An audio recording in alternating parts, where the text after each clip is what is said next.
Regular programming will not be seen at this time, so we may bring you the Mad Magazine TV special.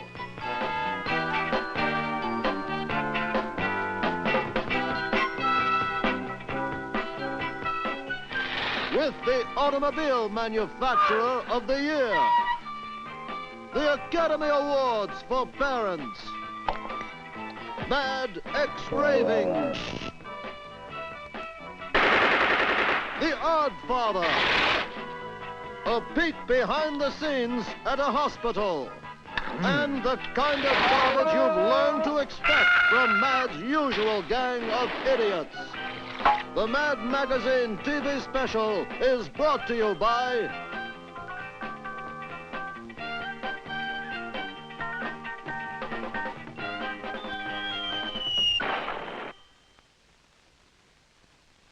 Hello there. I'm Howard K. Bluntly, speaking to you from Detroit, Michigan. We're here for another interview with people who make America great. Our guest today is Mr. Edsel Lemon, the famous industrial tycoon who was recently named as Mad's Auto Manufacturer of the Year. Well, seeing all these new cars rolling out of the plant, I'd assume that business is very good these days, Mr. Lemon. No, business is very rotten these days. Those are last year's cars rolling back into the plant to have their mechanical defects fixed. Some layout, huh? We've got 38,000 men working on the assembly line. 15,000 engineers designing expensive new accessories, and one kid who comes in after school to work on our anti-pollution device. This is the bumper section. Oh. Those men are about to attach a bumper to a car. Well, I had no idea a bumper was so heavy that it takes 6 men to carry it. Oh, no, that's not because it's so heavy. Those 6 men are carrying it as a safety precaution. It's so brittle, if they ever drop it, it'll shatter into a million pieces. This is our accessory department, where we design all the innovations like these power seat covers, the electric ashtrays, and the Spiro Agnew dashboard clock. I see. And who needs these accessories? Our dealers. How do you expect them to get rich if they can't sell at least $3,000 worth of accessories to go with every $2,000 car? And that man, I take it, is trying to make some new accessory from transistorized components? No. He's double-checking the fine print in our new car warranty to make sure that everything that could go wrong is always the customer's fault. Hop in, I'll take you over to the proving grounds where we're testing the prototypes of our new models. Fine. Every model prototype must successfully cover this very dangerous obstacle course. Now, the test driver starts the car at the top of that hill there and rolls it nearly 500 feet to the bottom. But I don't see any obstacles. Are you kidding? That's enough of an obstacle. If our prototype can go 500 feet without falling apart, we put it into production. Now, I'd like to show you our safety research department. Well, you've certainly got it in a beautiful building, I must... No, this isn't it. This is our executive indoor golf course. Safety research is over there. This is George. He's working on new safety belts. That's right. As you know, the average car has 2 safety belts in front. Well, we've added 5 more belts. One runs from the dashboard to the rear window, one runs from the engine to the trunk, one runs from the roof to the floorboard, one runs... Those 5 extra belts should really make passengers safe. Oh, who cares about passengers? We're using them to hold the car together. What about the pollution problem, Mr. Lemon? What are you doing about exhaust fumes that foul our air? I'm happy to report that next year we are doing something. We are following the lead of cigarette manufacturers. You mean like putting a filter on the end of the exhaust pipe to trap the dangerous gases? No, like putting a sticker on the side of every car. Breathing in auto exhaust fumes may be hazardous to your health. Then, basically, you don't go along with Henry Ford's idea on automobile production. Who's Henry Ford? Well, he discovered that by keeping the same design year after year, he could afford to sell cars for $300 each. No wonder I never heard of him. I don't associate with commie radicals. Come on, I'll drive you home. Fine. I've been looking at ads for your cars, and I hate to say it, but they're misleading and deceptive. Deceptive? Did you say deceptive? Deceptive. What are you talking about? They say your cars are durable and dependable. You just showed me our cards, and they're neither durable nor dependable. Oh, I know, but what difference does that make? Even if we made good, fast, dependable cars, who'd ever know it when there's no room for them to move anyway? I see what you mean. This is Howard K. Bluntly signing off.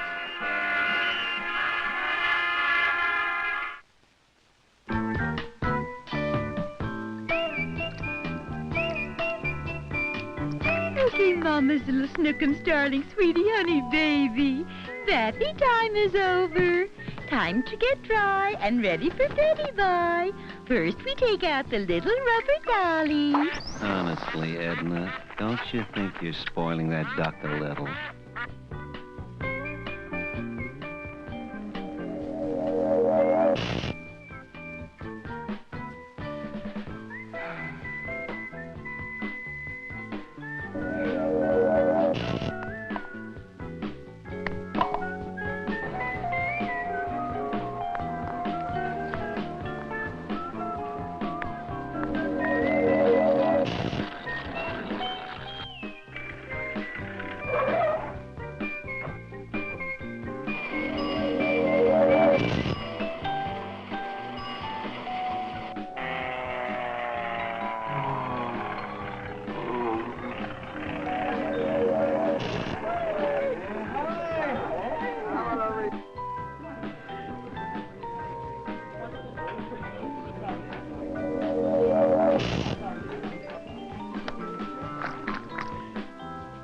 Did you hear about the new trailer camp they opened up about 5 miles down the road? It's a heck of a lot nicer than this place. I'm moving down there. Hey, really?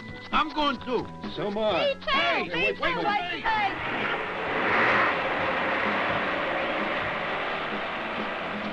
Well, there goes the neighborhood. Good Lord. Ooh, this man's been run over by a steamroller. Get him to the hospital, quick.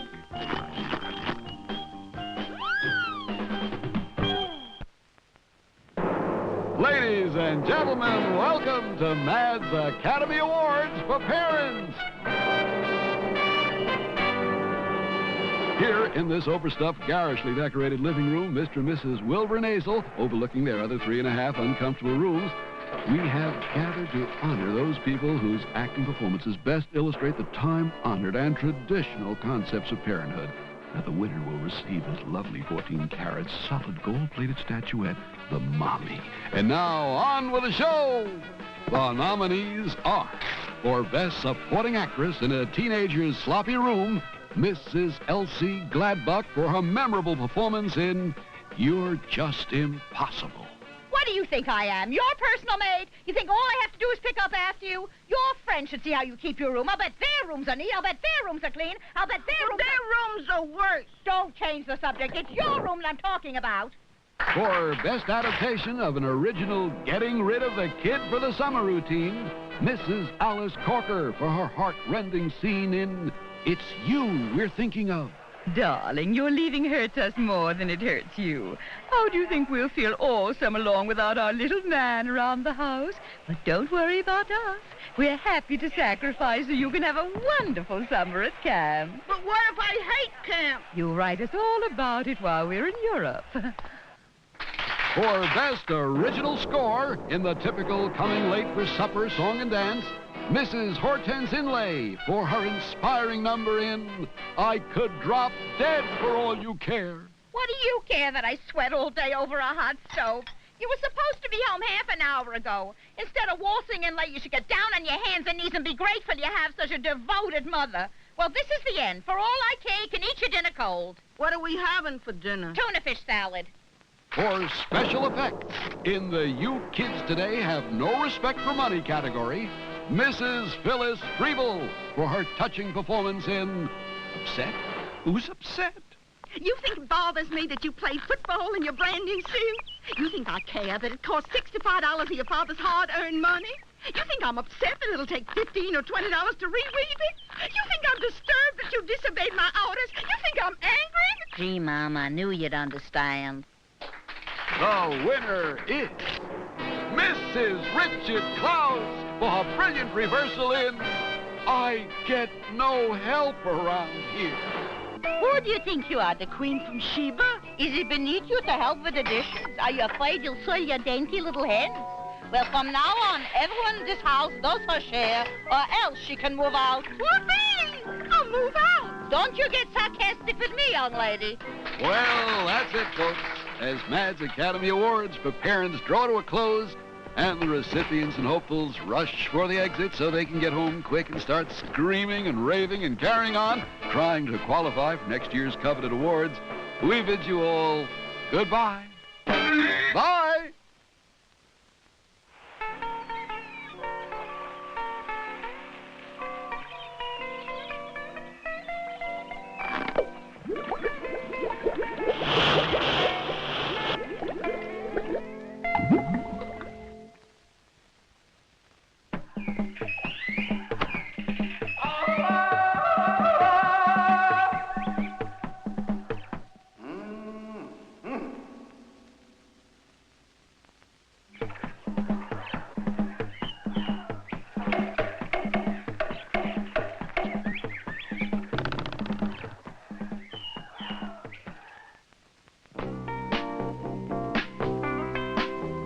There hasn't been a nurse in that room for 2 weeks. How come they're all rushing in now?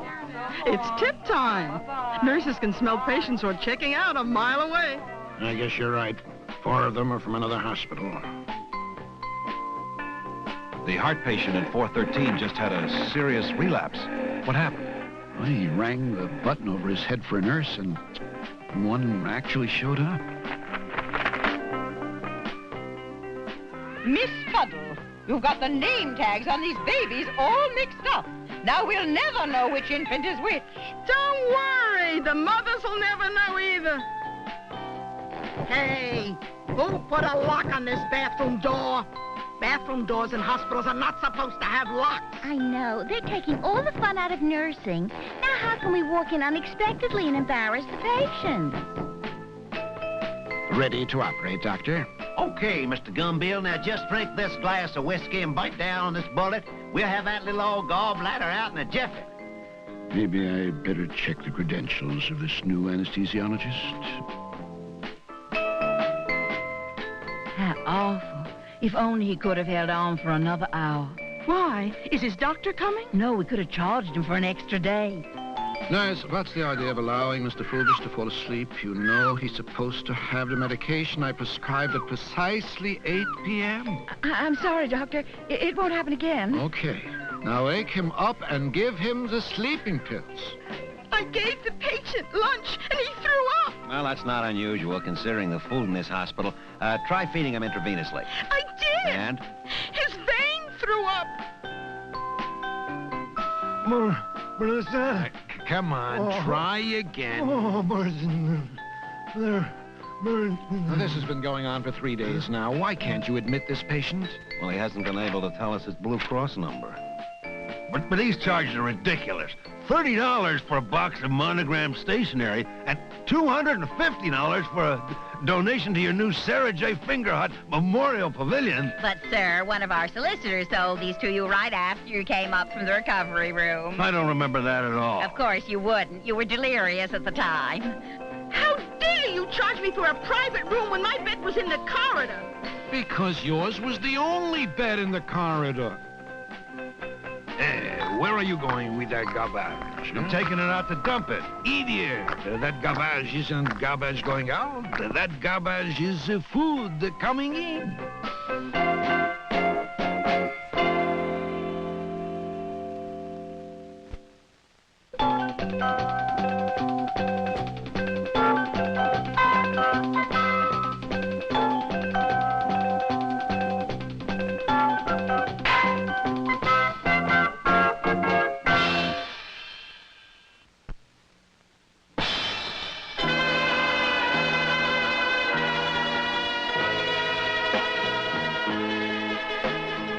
I propose to toast to Don Vito Minestrone, the biggest syndicate leader in the country. Hey, you. I'm with the Syndicate Anti-Defamation League. Don't you know you're not supposed to use the word syndicate in this picture? Oh, sorry. How about a toast to Don Vito Minestrone, the biggest racketeer and murderer in the country? That's better. What a fantastic makeup job. How do they ever get him to look so old? I can't believe it's really Marlo Brandon. Oh, yeah, that's Marlo Brandon, all right. Oh, Papa, I'm so happy on my wedding day. Why aren't you happy, too? Why do you look so pained? You think it's easy to see a little girl grow up? You think it's easy to give her away to another man? You think it's easy to talk with 8 pounds of cotton in your cheeks? What's on the agenda today, Haven? There are people waiting to ask favors of you. Okay, bring them in one at a time and have them pay their respects to the Godfather. This is Mr. Bongiorno. Donna Minestrone, I kneel and kiss your ring. So far, so good. And I grovel at your feet. Not bad. And I lick your left shoe. Okay, now show some respect. Dear and illustrious Godfather, manipulator of the world, the government's most exalted of personages, hallowed be thy name. Beautiful. Now what can I do for you on this holy occasion? I want you to rub out the 2 lousy finks. Okay. Oh, Donna Minestrone, how can I ever thank you? Swear to me on your mother's grave that when I ask you for a favor, you will grant it. Mother's grave? My mother, she isn't dead yet. Just remember that when I ask for a favor. Now crawl out of here, others are waiting. Number 2, who got number 2? This is Angie Maggio. Santa Lucia, Santa Lucia. It's a miracle, a miracle. What's a miracle? I just met the only Italian in the world who can sing. What can I do for you? There's a great part in a new movie that I want, but the producer won't give it to me. Haven, tell the producer to give Mr. Maggio the part or I break his back. Oh, thank you, Godfather. Santa Lucia, Santa Lucia. Haven, tell Mr. Maggio to stop singing or I break his mouth. I'm worried about Plazzo. I think there's going to be bloodshed between his family and ours. Hey, look at the big car barreling down the street. Maybe it's them. Don't worry, that's not them. Don't worry, that's not them. Now you can worry. Is he dead? Did those 2 hoods in the big black car gun him down? Well, not exactly. When they got within 50 feet of him, a mugger who was stealing a woman's purse ran into the path of a hijacked truck going the wrong way at a one-way street, which swerved into a drug push, a stolen motorcycle, and they all fell on top of him. In other words, he died of natural causes. Natural causes? In New York, that's a natural cause. Hey, wait a minute. He's not dead after all. He's trying to speak. What's he saying? It's hard to tell. He's hurt so bad he's mumbling, so I can't understand him. I got news for you. He talks like that when he's not hurt, too. How's my father, Doc? Well, he's retching, and he's gasping for breath, and he's moaning a lot. He's fighting for his life? No, he's fighting for an Oscar. It's me, Micron. How you been, son? Fine, Pop. I'm engaged to a swell girl. I'm tops of my class at law school, and in my spare time I work for United Charities. I'm sorry I asked. Oh, Pop, don't start in again. I mean, just because I believe in law and order. Get out of here with your dirty mouth! But, Pop... Get the stranger out! Bring me his son! Papa, sometimes you get me so angry I'm afraid I won't be able to control myself. Because you know what I feel like doing right now? I feel like killing you. I feel like killing my own father. Hey, my boy's gonna be all right. Micron, with Pop in a hospital and his gang war going on, we need you. It's time you join a family business. But, Cindy, I have great aspirations. I'm going to be a governor or a senator. Listen, kid, if you want to be a big-time criminal like a governor or a senator, you got to start at the bottom and wake yourself up. We want you to meet Plazzo in Charlie's restaurant. Now, the way I see it, Micron, is if your family wants to stay healthy, you better come in on a cottage deal. Hey, what's the matter? You looking nervous. Me? Oh, no, I'm not Plazzo, Mr. Nervous. I mean, Well, what's with you? Now where you going, huh? Oh, I'll be right back. I just got to go to the gun room. The men's room. I almost blew it. Oh, boy, am I scared. Now, where did they stash the gun? Maybe they left me a message. Hey, here's something written on the wall. Here I sit, broken-hearted. No, that's not it. Ah, got it. Okay, now all I gotta do is remember what they taught me. Walk out calmly, go up to Plazzo, shoot him twice in the head, drop the gun, and leave. That's simple enough. Be calm. Be cool, and above all, don't panic! What happened? Some maniac came out of the men's room firing a gun. Looks like he shot everybody in the place. Everybody but Plazzo. How did he get it? From complications brought on by eating too much scungili, veal parmigiani, and lasagna. In other words, he died of natural causes. Natural causes. In an Italian restaurant, that's natural causes. It's great to have you home again, Papa. And I got good news. Micron took care of Plazzo. My little boy's first killing. I'm so proud of him. Remind me to have his gun bronze. Where's he now? In Sicily, waiting for the heat to die down? Oh, in the bathroom, waiting for his stomach to die down. Hey, you dumb tomato, how can you serve me this slop? I told you I wanted chicken tetrazzini, pepperoni, ravioli, vermicelli, manicotti. I know! But for breakfast? What's that, Kenny? Collie beat you up again? That dirty fink, I'll kill him! Hold until I get there. What? I don't know how. Hit him over the head with a lamp or push him down the stairs. Just don't do anything rash. Why are we following Cinny? Don Minestrone suspects Carly is working for Linguini and may be setting Cinny up. So we gotta protect him and, uh-oh, too late. Poor Cinny. Papa knew it would happen to him one of these days. Papa warned him so many times. You mean that Don was right? Those were Linguini's men in disguise? No, they were real toll collectors. Papa must have told him 1,000 times, never go up to a toll booth with a $20 bill. I call this meeting of all the families because my heart is broken. My son Cinny's dead and my boy Micron has been in exile in a bathroom for 6 months. Now between us, we control the nation's gambling, prostitution, narcotics. Without us, this whole country would come to a standstill. I say it's time to get this country moving again. This war must end. We must stop destroying each other and start destroying us plain ordinary citizens again, like normal American businessmen. Agreed? Agreed. Agreed. Yeah, agreed. I got to do that, too. You only have to kiss him. You don't have to marry him. At last, there's no more war between the families, and now I can live to a ripe old age in peace. You chased me, Grandpa? Of course I chase you, Angie, my little grandson. And then we will play some syndicate kiddie games like hide and think and cops and good guys. Oh. The odd father is dead. He suffered a heart attack chasing little Angie. He was a kind man, a gentle soul, a good-hearted person and a decent human being. Did he say any last words before he died? Yeah, he wants someone to lean on the kid. Boys, with Don Minestrone dead, I'm taking over as head of all the families. Not so fast, Linguini. It's Micron Minestrone is back from the bathroom.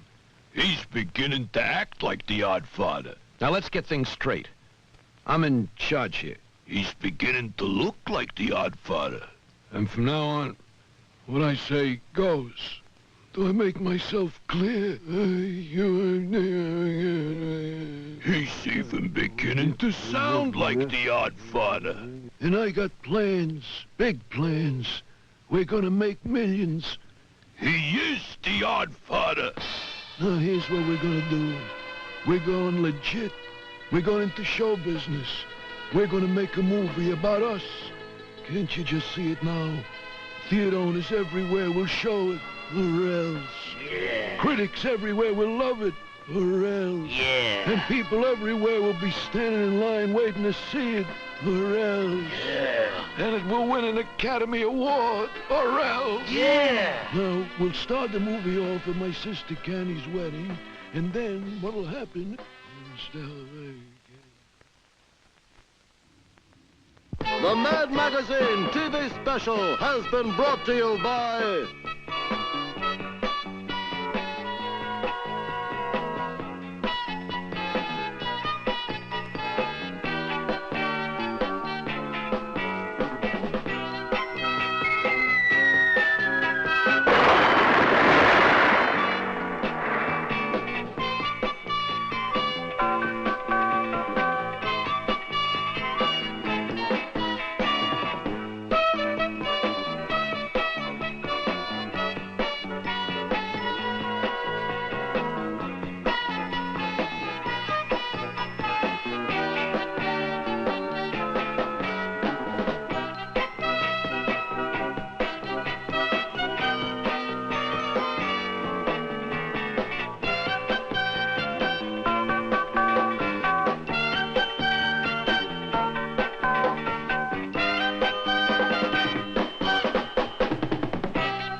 collection of trash cannot in any way, shape, or form be interpreted as constructive programming.